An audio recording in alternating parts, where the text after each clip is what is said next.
Hi, thanks so much for doing this.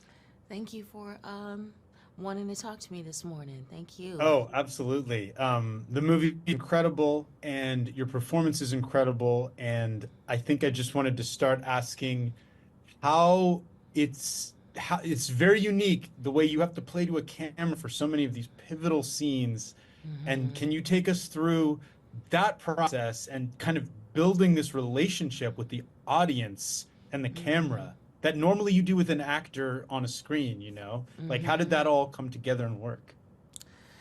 Yeah, well, I think the good thing is that I didn't know that I would be doing that until I until I got to work the first day. Um, Really? yeah, really. And Ramel kind of didn't say that. And I guess I should have read it that way in the script, but I just felt like, oh, he's a first time writer director. It'll be there when. But yeah, no, he did that on purpose.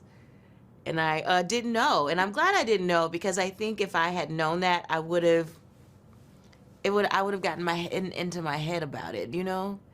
Sure. Yeah. So I was at work and I had to roll with it because time was limited, and I you bet just had to do it. I mean, it's incredible because I felt so in him. And I think a lot of audiences do. And you create that because you Mm. have, was there someone there? Were the other actors ever there by camera? Or how often were they there to help you? But you had to look, right? Like that. I just can't, Yeah. I still can't get how you, like, did you picture, what did you, you're staring in the soul of that camera and treating it like your child, basically. Like, it's intense, right? Yeah, yeah, and the thing about both Ethan and Brandon is that both of them are just these really lovely, vulnerable actors, and men. So it would have been so great to look at them, to tap into that vulnerability, and both of them are just very empathic people.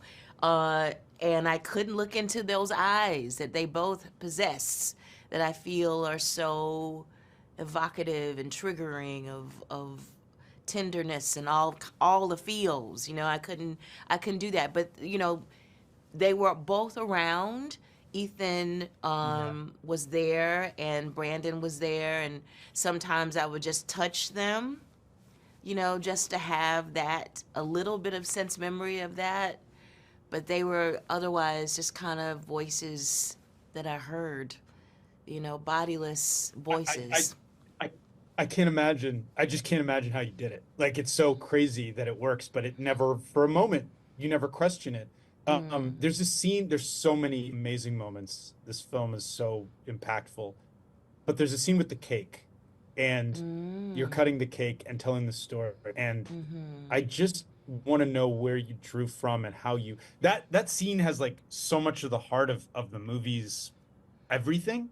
And it's hard to even talk about, but how how did you draw, where did you draw from, and like what did you, because you deliver all of it there, like all of it, in my opinion. Yeah, Hattie, Hattie,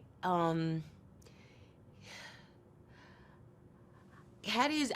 Now that I'm able to talk, now that I'm talking about it, I see what I was doing then. I wasn't able to, you know what I mean? I couldn't Sure. articulate it. It was just what I had to do. But I felt that, Hattie had to contain so much of her true feelings. She couldn't express what she wanted to express when she visited Elwood. Mm. There was so much about her that was, this straight jacketing that was happening with her. And I felt that with that cake, what I knew I was doing that knife is with that knife was putting all of my rage in that knife.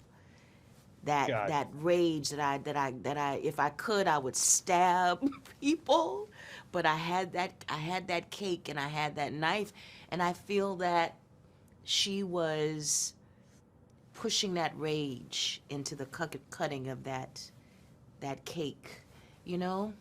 It worked, and Yeah. it absolutely came across. I have to wrap.